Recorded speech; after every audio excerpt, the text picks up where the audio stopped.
Hello friends, welcome back to the channel. I was asked by a viewer whether I can make a review on this Army Jaeger Ap74, which looks like an M16 or an AR-15. And here we go.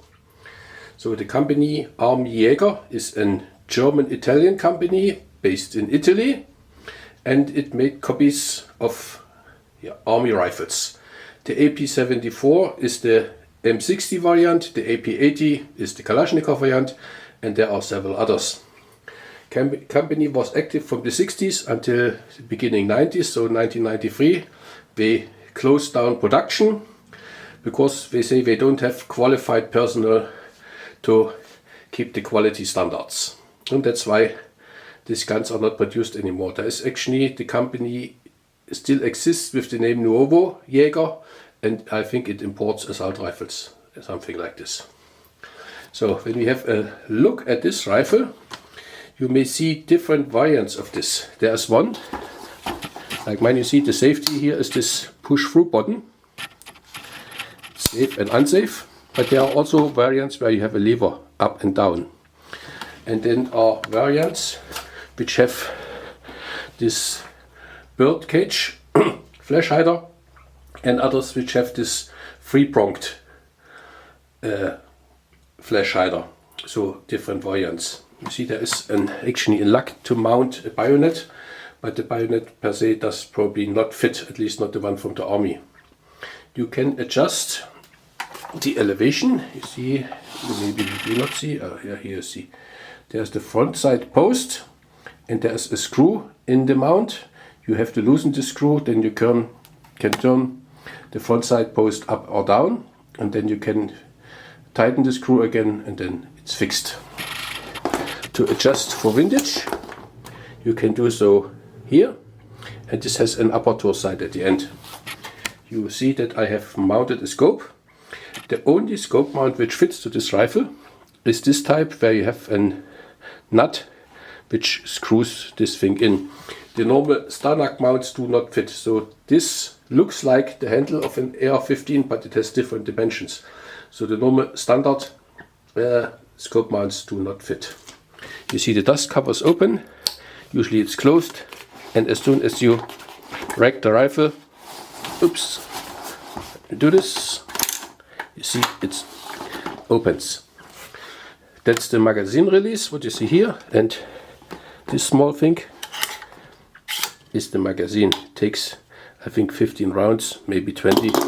I never tried more than 15, difficult to load anyway. And then let's have a look how to disassemble this thing.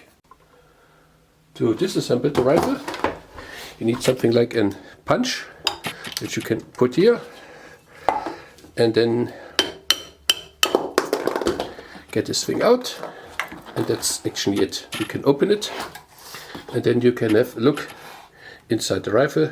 This is then the hammer, this is the extractor, and you see a few springs and other things.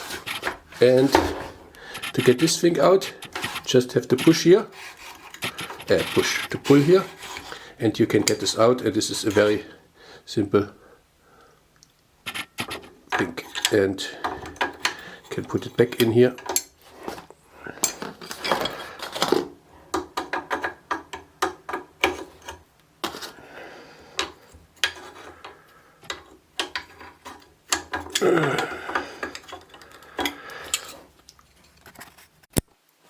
So I had to put this in off camera, then it's in, and that's basically it. What you see here then, that's the spring which is moved by this cylinder, and you can take out the spring when you remove the butt plate, but I don't want to do this.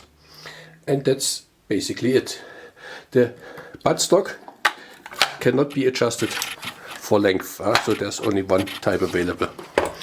And then you have to put this thing back in, and that's more it is. Let's take the pin punch. So, then you will see me at the shooting range. I will shoot first with the open sight, and get a really nice group. Then I will shoot with the scope, and then I shoot another time on a different range also with the scope, but you don't see the shooting, you just see the result, and then we will meet for the final conclusion.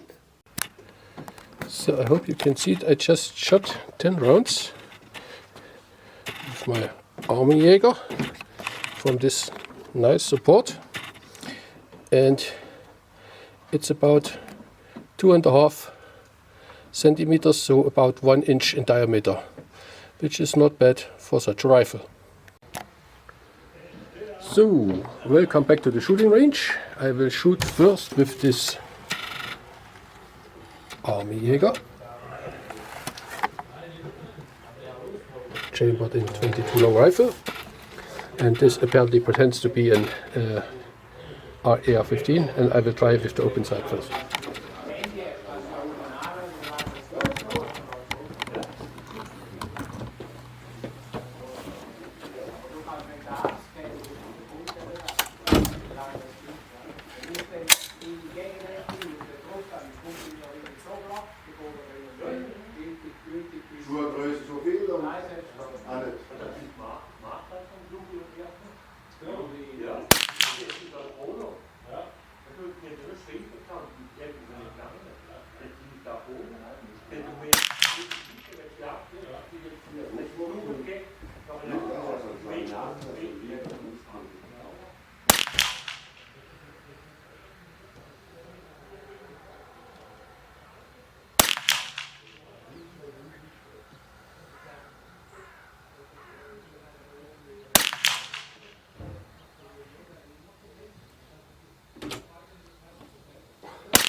Du, kann das Ding auf Lärm?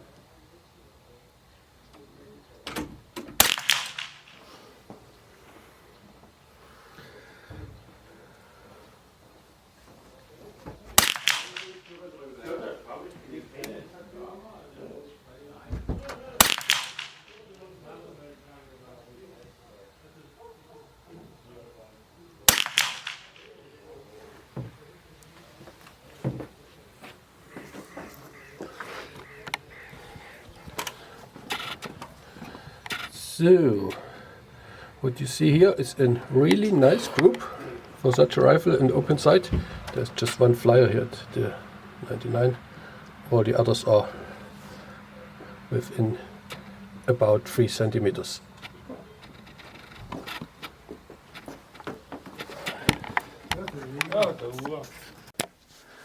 So, you saw me shooting. It's embarrassing, I know, but that's the way it is. And final conclusion, this is a really nice blinking rifle. It is not good enough for sport shooting, or at least there is no sport discipline I can shoot with this rifle here in Switzerland. And for a normal 22 long rifle, match rifle, the precision is by far not good enough. Also, it would not fit in any reglement. But it's a nice blinking rifle and it's a lot of fun to shoot. And that's more or less my conclusion. Thank you very much for your time that you watched the video until the end, and maybe we see us soon.